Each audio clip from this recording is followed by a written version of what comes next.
गीता जी के अंतिम अध्याय का वर्णन चल रहा है। 18वें अध्याय का सबसे लंबा अध्याय, 78 श्लोकों का अध्याय। अर्जुन के प्रश्न से शुरू होता है, महाबाहो ऋषिकेश केशिनिशूदन, मैं त्याग एवं संन्यास का पृथक रहस्य जानना चाहता हूं। हे पार्थ, ऐसे कर्म जो चित्त की शुद्धि नहीं कर सकते, ऐसे कर्म जो संसारिक कामनाओं से उत्पन्न हुए कर्म हैं, जिन्हें सकाम कर्म कहा जाता है, उनके त्याग को संन्यास कहा जाता है। ऐसे कर्म कामनाओं को पूर्ण तो कर देते हैं, लेकिन चित्त की शुद्धि नहीं करते, अतएव परमात्मा का मिलन नहीं करवाते। ऐसे कर्मों के त्याग को संन्यास कहा जाता है। सभी कर्मों के फलों को के त्याग को बुद्धिमान लोग त्याग कहते हैं। इसी त्याग की चर्चा साधुक्षणों चल रही है। कभी कभी मिलने वाले जो आते हैं, उनका प्रश्न होता है, समस्या सुनाते हैं अपनी, परमेश्वर मिलन की बड़ी भारी उत्कंठा है। यहां से वह शुरू करते हैं,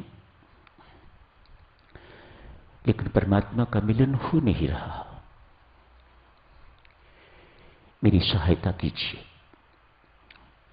सुन के बहुत सुंदर लगता है, शुक्र है परमात्मा का। किसी की तो वास्तविक समस्या है, असंसारी समस्या, आध्यात्मिक समस्या। बताएं, मैं आपकी क्या सेवा कर सकता हूं? मेरी घरेलू समस्या सुलझ जाए तो मैं आध्यात्मिक पथ में आसानी से चल सकती हूं। तो प्रमुखता किस बात को है? प्रमुखता संसारिक समस्या है, आध्यात्मिक समस्या नहीं है। आध्यात्मिक समस्या जिनकी प्रमुखता हुआ करती है, वे कभी शिकायत नहीं करते कि उनका मन जाप में नहीं लगता, उनका ध्यान नहीं लगता, मन ऊब जाता है, आलस्य मुझे आके पकड़ लेता है। मानो ये सब बातें ऊपरी ऊपरी हैं, असली समस्या कोई और है। प्रमुखता उस समस्या को है। प्रमुखता जब ये बन जाती है आध्यात्मिक समस्या, तो फिर साधकजनों संसारिक समस्याएं इतनी तुच्छ लगती हैं, इतनी कमीनी लगती हैं कि आदमी को उनका ध्यान तक नहीं आता। लक्ष्य याद रखना चाहिए। ये लक्ष्य ही साधकजनों हम सबकी प्रमुख समस्या होनी चाहिए। ये आध्यात्मिक समस्या ही लक्ष्य है। जब इस लक्ष्य को भूल जाते हैं, इस समस्या को भूल जाते हैं, तो फिर संसारी समस्याएं हमें आके तो घेर लेती हैं। वह हमारी नित्य परिक्रमा लेती रहती हैं, ऐसे चक्र में हमें डाल के रखती हैं जैसे चक्रव्यूह होता है और उससे निकलना असंभव है। ये संसारिक समस्याएं ऐसी हैं। एक और साधक मिलने के लिए आते हैं। वे कहते हैं कि मेरे जीवन में बहुत फ्रस्ट्रेशन है। सो किस चीज का त्याग करना है? संसारिक समस्याओं से उपराम होना है और परमेश्वर प्राप्ति की समस्या में नियुक्त करना है अपने आप को। तो छोटी छोटी बातें करते हैं त्याग के संबंध में। बड़ी बातें तो बड़े लोगों की हैं। हम तो छोटी छोटी बातों में ही अभी उलझे हुए हैं, उनसे निकल नहीं पाए। दूसरे एक समस्या लेके आते हैं। मेरे जीवन में फ्रस्ट्रेशन है। रोज श्री राम शरण आने वाले हैं। जहां कहीं सेवा का अवसर मिलता है वे भी करते हैं। कई वर्षों से आ रहे हैं। स्पष्ट है, सत्संग में भाग भी लेते हैं, प्रवचन भी जरूर सुनते होंगे, स्वाध्याय भी जरूर करते होंगे, अपने संसारिक कर्तव्य भी निभा रहे हैं, इसमें भी कोई संदेह नहीं। लेकिन जीवन में ऐसा शब्द प्रयोग किया कि जीवन में बहुत फ्रस्ट्रेशन है। तो ऐसे साधक की ये वाणी सुन के तो मैं फ्रस्ट्रेटेड हो जाता हूं। मुझे ये शब्द सुन के तो भारी कष्ट होता है, दुख होता है। हमारे भी तो कुछ दुखों के कारण हो गए ना, संसारिक ना सही, पर कुछ कारण तो हैं जो हमें भी दुख दे के जाते हैं। और वह कारण उनमें से एक ये। तनिक सोचो देवी सज्जनों, जिस देवी को या सज्जन को फ्रस्ट्रेशन है, क्या कारण होगा? दुख के अनेक कारण हैं, लेकिन एक कारण यह भी है, संत महात्मा कई जगह ऐसा लिखते हैं, हमारे दुख का मुख्य कारण ये कि मेरे मन की हो। कैसे हो?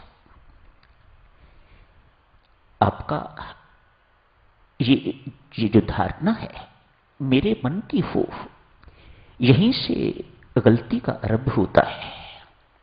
मेरा मन क्या होता है? मन देवियों सज्जनों एक ही है, जिसे कॉस्मिक माइंड कहा जाता है, जिसे समष्टि माइंड कहा जाता है, समष्टि मन कहा जाता है। व्यष्टि मन, व्यक्तिगत मन नाम की कोई चीज नहीं है, हमारी अपनी बनाई हुई है।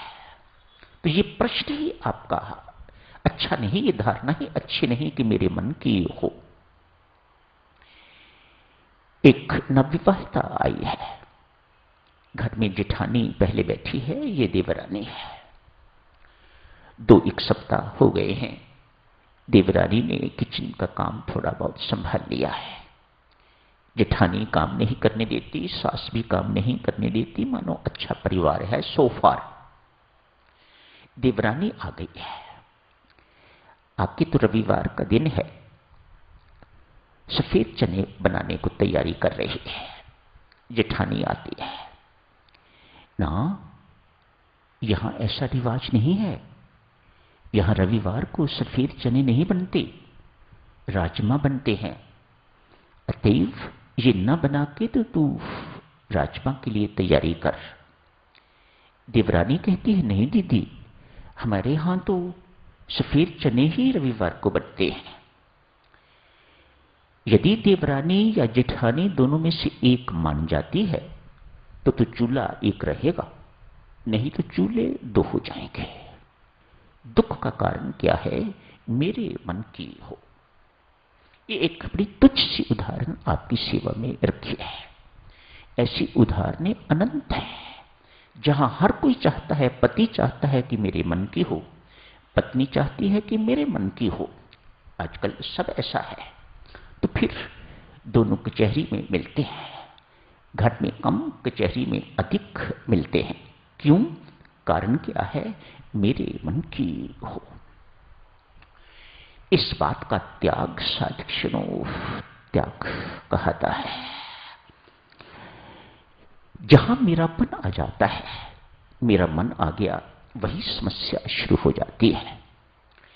जिस साधक की धारणा ये है सब कुछ परमात्मा का है, मेरा कुछ नहीं, उसके अंदर ये समस्या उत्पन्न नहीं हो सकती।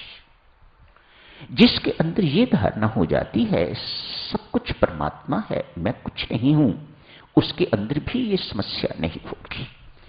जहां मैं नहीं हूंगा वहां मेरापन भी नहीं होगा।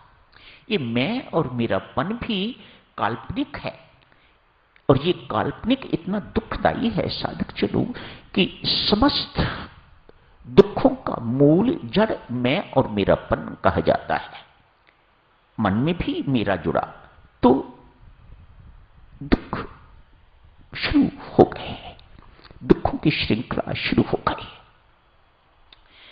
एक पार्क है, उस पार्क पे एक लड़की बैठी है। एक युवक आता है, उस लड़की को देख रहा है, बार बार देखता है। कोई जान पहचान नहीं है, कोई कुछ नहीं, नो एक्विंटेंस एट ऑल, कोई किसी प्रकार का परिचय नहीं। मन में आया, ऐसी लड़की को मेरी पत्नी होना चाहिए, मेरा विवाह इसके साथ होना चाहिए। इसी धारणा को लेके तो वह चल रहा है, बार बार उस लड़की को देख रहा है। वह बैठी है, कुछ पढ़ रही है, कुछ अपना काम कर रही है, अपना समय व्यतीत कर रही है। एक दूसरा लड़का युवक और आता है, आके वो भी इस लड़की की ओर देखता है। लड़के की ओर कम, लड़की की ओर ज्यादा देखता है। ये लड़का देख रहा है कि वह लड़का भी इस लड़की को देख रहा है। अतएव उस लड़के के पास जाके कहता है, मिस्टर, ये मेरे होने वाली पत्नी है, तो इसे क्यों घूर घूर के देख रहा है? और आपस में लड़ाई झगड़ा हो जाता है, सिर फट जाते हैं। ये भी पता नहीं कि वह लड़की जो बैठी है वह पहले ही विवाहित है या अभी ब्याह होना है। काल्पनिक मैं और मेरा जहां आ जाता है साधकजनों, वहां दुख ही दुख का आगमन भी हो जाता है। दो किसान मित्र हैं, मिर्जापुर की बात है, सच्ची घटना है। दो किसान मित्र हैं। एक ने पूछा, मित्र, इस बार अपने खेत में क्या लगा रहे हो? कहा, भाई मैंने तो इस साल ये निर्णय लिया है, अपने सारे के सारे खेत में, देख कितना बड़ा खेत है तू जानता है, सारे के सारे खेत में गन्ना लगाऊंगा। बहुत अच्छा, हाउ अबाउट यू, तू क्या करेगा इस बार? कहा, भाई मैंने सोचा है कि मैं इस बारी कोई फसल नहीं लगाऊंगा, मैं इस बारी भैंसें खरीदूंगा। जितना पैसा उसमें लगना है मैं उसकी भैंसें खरीदूंगा। नाना, भैंसें ना खरीदना, मैं गन्ने की फसल लगाऊंगा, फसल होगी तो तेरी भैंसें मेरे खेत में आएंगी और आके तो मेरी खेती को बर्बाद करेंगी, इसलिए भैंसें ना लेना, तू भी अपने खेत में कोई खेती का काम ही शुरू कर। नहीं भाई, मैंने तो यही निर्णय लिया है कि मैं इस बारी भैंसें ही खरीदूंगा। भाई भैंस कोई गलती से पशु है? मित्र कहता है पशु है, कभी कभार तेरे खेत में चली गई तो क्या आपत्ति की बात है? तेरा खेत क्या, मेरा खेत क्या, पशु को क्या पता है? पशु कभी भूल से चला भी गया तो बुरा नहीं मानना, नहीं, मैं उसकी टांग तोड़ दूंगा। भैंस की तोड़ के दिखा। बात शुरू हो गई। एक किसी से एक डिमार्केशन, भूमि पर खेत नहीं है लेकिन एक डिमार्केशन लगा दी, ये मेरा खेत है, तो अब अपनी भैंस को कह कि इधर आए, मैं उसकी टांग तोड़ के दिखाता हूं।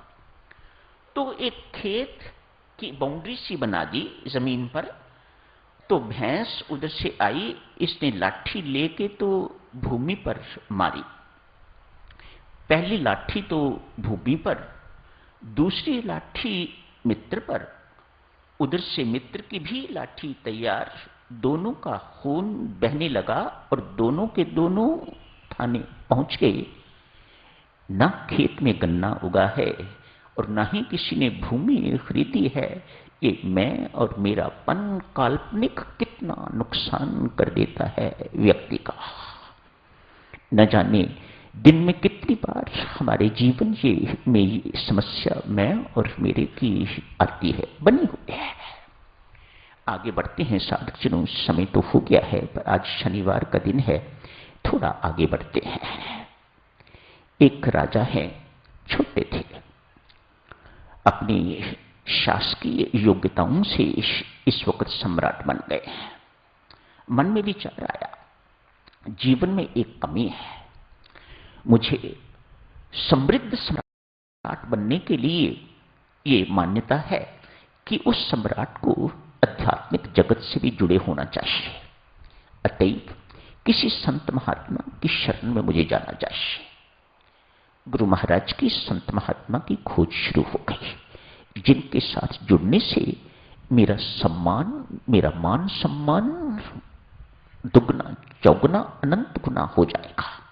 आध्यात्मिक जगत से भी ये सम्राट जुड़ा हुआ है, इस बात का अपना सम्मान मुझे मिलेगा। पता लगा काशी नगर में गंगा जी के किनारे एक महात्मा है, यदि वह मुझे अपना शिष्य स्वीकार कर लेते हैं तो आध्यात्मिक जगत से जो मुझे लाभ मिलना चाहिए वह मुझे तत्काल मिलना शुरू हो जाएगा। उस संत महात्मा से जुड़ना कोई छोटी बात नहीं। मैं सम्राट हूं और एक सम्राट उस संत महात्मा से जुड़ा हुआ है तो मेरी ख्याति को चार चांद लग जाएंगे। ये सोच के कि गुरु महाराज संत कहीं इनकार ना कर दें, अतएव अपने कोष में से अनमोल मोतियों की माला निकाली है उन्हें भेंट करने के लिए, ताकि वो मुझे स्वीकार कर लें। रानी बहुत समझदार है। महारानी ने कहा, राजन, जिसने संसार त्याग दिया हुआ है, घर बाहर त्याग दिया है, वह इस पत्थर की माला को क्या करेगा? मेरी एक बात मानो, शाही बगीचे पे नए नए सफेद फूल गुलाब के खिले हैं। इस सीजन के पहले एक माला बनवा देती हूं, वह ले जाओ।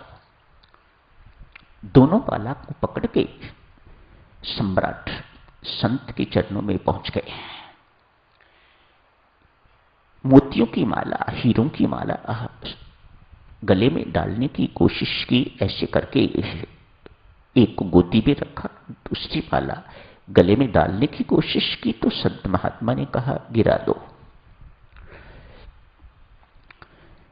राजा ने सोचा शायद इसको बेचारे को इसकी कीमत का पता नहीं, अतएव उसे गिरा दिया।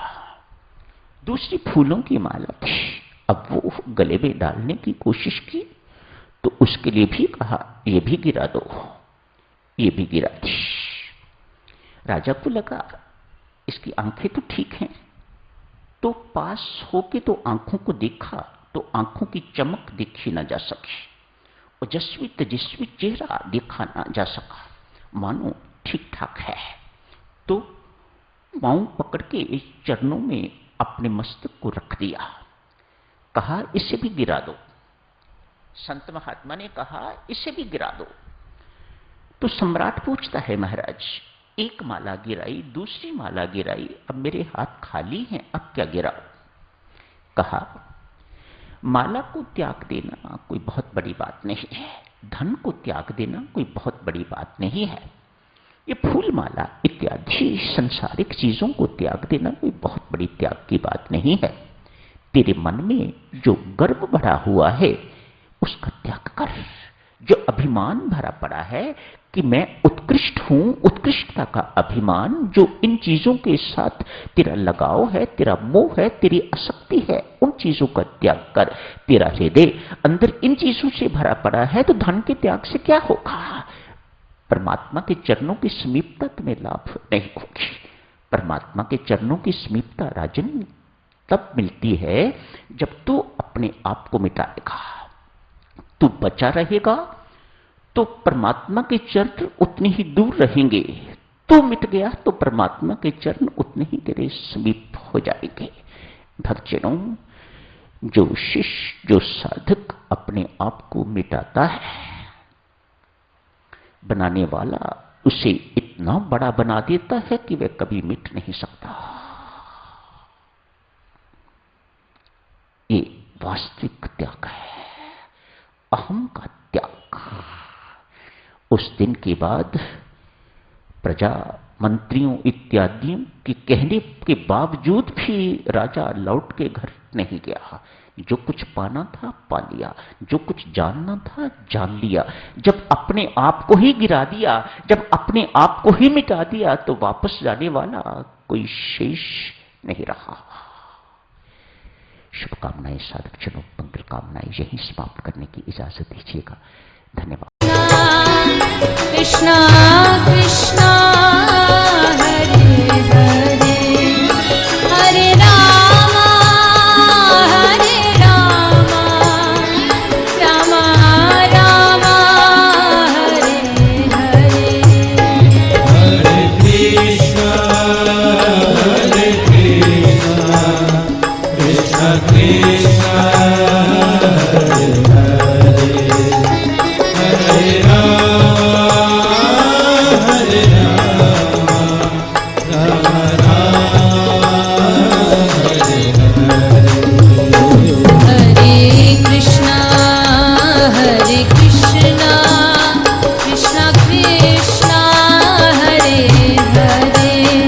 हरे